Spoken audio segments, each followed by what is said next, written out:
உறவுகளுக்கு வணக்கம். இன்றைக்கி நம்மளுடைய கேப்ஷன் ஃபுட் சேனலில் நம்ம பார்க்க போகிற சமையல் வந்து கோதுமை அடை. அதாவது இந்த கோதுமை அடை வந்து சுகர் பேஷண்ட்டுக்கு ரொம்ப ரொம்ப நல்லது. சும்மா நம்ம சாப்பிடாமல் இருக்கிறதோட கொஞ்சம் அதில் வெங்காயம் அந்த மாதிரி ஐட்டங்கள்லாம் கலந்து கொஞ்சம் மணமாக சில விஷயங்கள்லாம் சேர்த்து சாப்பிடும்போது ரொம்ப சுவையாக இருக்கும்.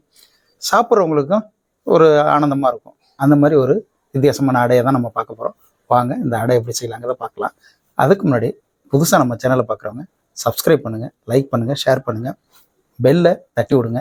பெல்லை தட்டும்போது ஆளுன்னு வரும், அந்த ஆளையும் தட்டி விடுங்க. அப்போ தான் நான் போடுற எல்லா வீடியோவும் உங்களுக்கு தொடர்ந்து கிடைக்கும்.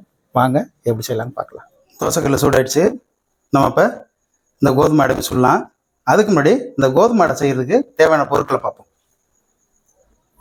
நான் வந்து 300 கிராம் கோதுமை எடுத்து வச்சுருக்கேன். நல்லா 2 தக்காளி பொடிசாக அரிஞ்சிருக்கேன், விதையை நீக்கி வச்சுருக்கேன். பொடிசாக நறுக்கின வெங்காயம் ஒரு 3, அதாவது பட்டை மிளகாயை தூளாக நறுக்கி வச்சுருக்கேன். இதில் நம்ம 1 ஸ்பூன் பயன்படுத்த போகிறோம். காரம் வேணுன்னா நீங்கள் அதிகமாக பயன்படுத்திங்க. 1/2 ஸ்பூனு மிளகு இடித்து வச்சுருக்கேன். 1/4 ஸ்பூன் ஜீரகம் இதுவும் இடித்து தூள் பண்ணி வச்சுருக்கேன். பொடிசாக நறுக்கின கருவேப்பிலை, தேவையான அளவுக்கு எண்ணெய், தேவையான அளவுக்கு உப்பு, கோதுமை மாவு, வெங்காயம், தக்காளி, ஜீரகத்தூள், மிளகுத்தூள், கருவேப்பிலை, உப்பு, நுணுக்கின பட்டை மிளகாய், எண்ணெய். இப்போ நம்ம இந்த மாவு குழச்சிக்கலாம்.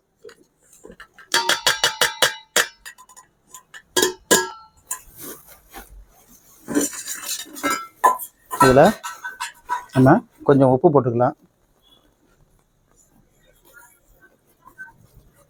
உப்பு போட்டுக்கிட்டு அடுத்தது கொஞ்சமாக தண்ணி ஊற்றிக்கலாம். நம்ம ரொம்ப எடுத்தோடனே தண்ணி நிறையா ஊற்றிட வேணாம். தண்ணி ஊற்றிக்கிட்டு நல்லா அப்படியே குழச்சிக்கணும்.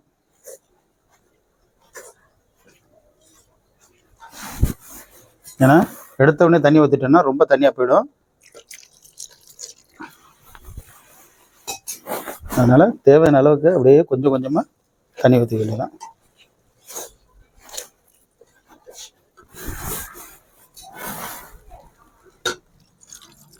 மாவு நம்ம இந்த அளவுக்கு அரைச்சிட்டோம். அடுத்தது இந்த கருவேப்பிலை, பெப்பர் தூள், ஜீரகம், காரத்துக்கு நம்ம 1 ஸ்பூன் போட்டிருக்கோம். தேவைன்னா நம்ம இன்னும் போட்டுக்கலாம். இதெல்லாம் அப்படி நல்லா கலக்கி விடலாம்.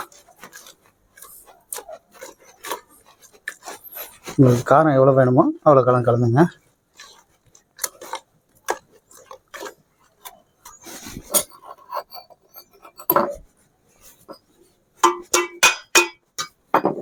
அது கூடவே இந்த வெங்காயம்,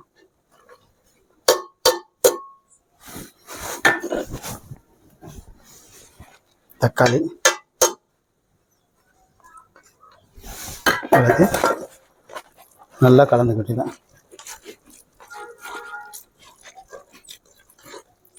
இந்த நேரத்தில் கட்டியாக இருந்ததுன்னா நீங்கள் கொஞ்சம் தண்ணி கூட ஊற்றி பிசைஞ்சிக்கலாம்.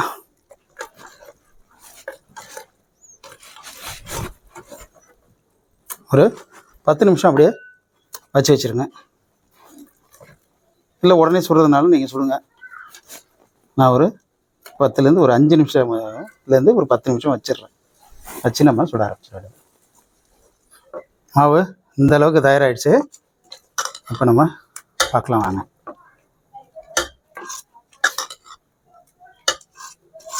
நம்ம கல்லில் கொஞ்சம் எண்ணெய் ஊற்றிக்கலாம்.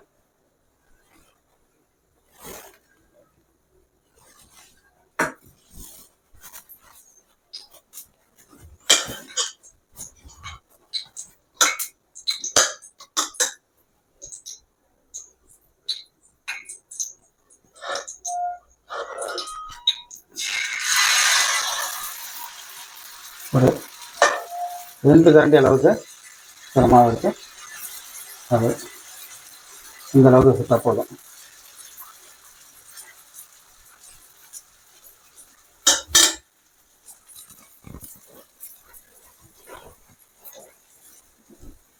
அப்படியே மூடியை போட்டு 1 நிமிஷம் கழிச்சு திருப்பி விட்டுலாம்.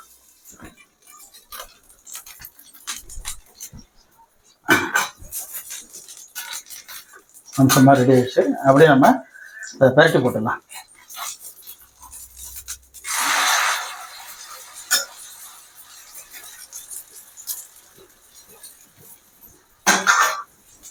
திருப்பி கொஞ்சம் மூடி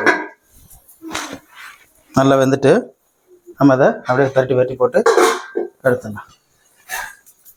பாருங்க எப்படி இருக்கு, அருமையாக இருக்குது.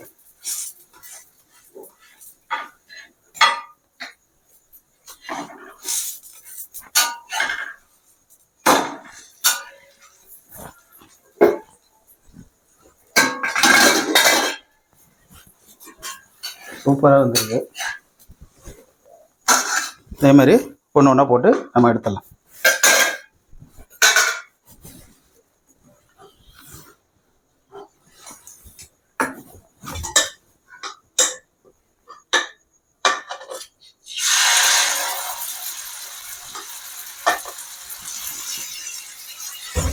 உடம்புக்கு ரொம்ப ரொம்ப ஹெல்த்தானது. கோதுமை மலச்சிக்கல்லாம் போக்கிறோம். அவ்வளோ அருமையான ஒரு ரொம்ப சுவையான ஒரு அடை இது. காரம் சாரமாக இந்த வெங்காயம்லாம் நிறைய நம்ம கொடுத்துருவோம் இல்லைங்களா, அதனால் அவ்வளோ சுவையாக இருக்கும். இது சாப்பிட்றதுக்கு திகட்டாது, அந்த அளவுக்கு இருக்கும்.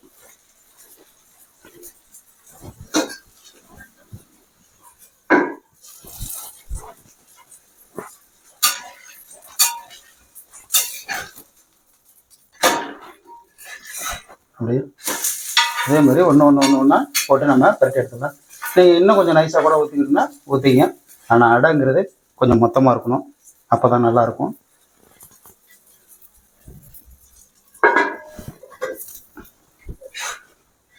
நல்லா வெந்துடுச்சு, நம்ம அதை எடுத்துடலாம். இதே மாதிரி ஒன்றா ஊற்றி எடுத்துட வேண்டியதான்.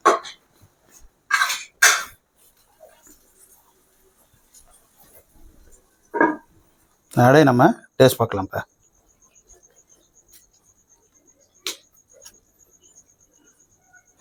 அடை வந்து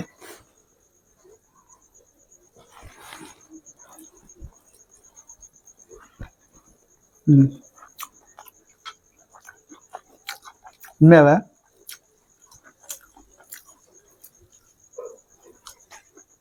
அவ்வளோ சூப்பராக இருக்குது. இந்த வெங்காயம் தக்காளின்னு எல்லாமே ரொம்ப அல்டிமேட்டாக இருக்குங்க.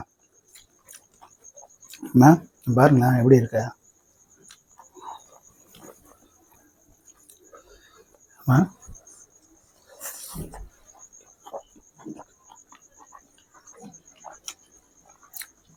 காரம், இந்த பட்டை மிளகாயோட காரம், வெங்காயத்தோட சுவை, தக்காளி, இந்த ஜீரகத்தோட வாசனை, பெப்பரோட காரம்னு வேறு மாதிரி இருக்குது. இவ்வளோ சுவையான ஒரு கோதுமை அடையை நீங்களும் வீட்டில் செஞ்சு சாப்பிட்டு பாருங்கள். சாப்பிட்ற வீடியோ, சமைக்கிற வீடியோ, நல்ல கண்டென்ட் உள்ள வீடியோ பாருங்கள். நம்ம கேப்சிகம் பிடிச்ச சேனலை தொடர்ந்து பாருங்கள். சப்ஸ்கிரைப் பண்ணுங்கள், லைக் பண்ணுங்கள், ஷேர் பண்ணுங்கள். பெல் ஐக்கானை தட்டி விடுங்க. அதில் ஆளுங்கிற வருது அதையும் தட்டுங்க. அப்போ தான் நான் போடுற சமையல் உங்களுக்கு தொடர்ந்து கிடைக்கும். அதேமாரி நீங்கள் எனக்கு தொடர்ந்து ஆதரவு கொடுங்க. உங்களுடைய ஆதரவு தான் எனக்கு ஒரு பெரிய பலம். உங்களுடைய ஆதரவு இல்லாமல் நான் கிடையாது. உங்களுடைய ஆதரவு இல்லாமல் அந்த சேனல் கிடையாது. உங்களுடைய ஆதரவு என்னன்னைக்கு எனக்கு வேணும். நன்றி உறவுகளே.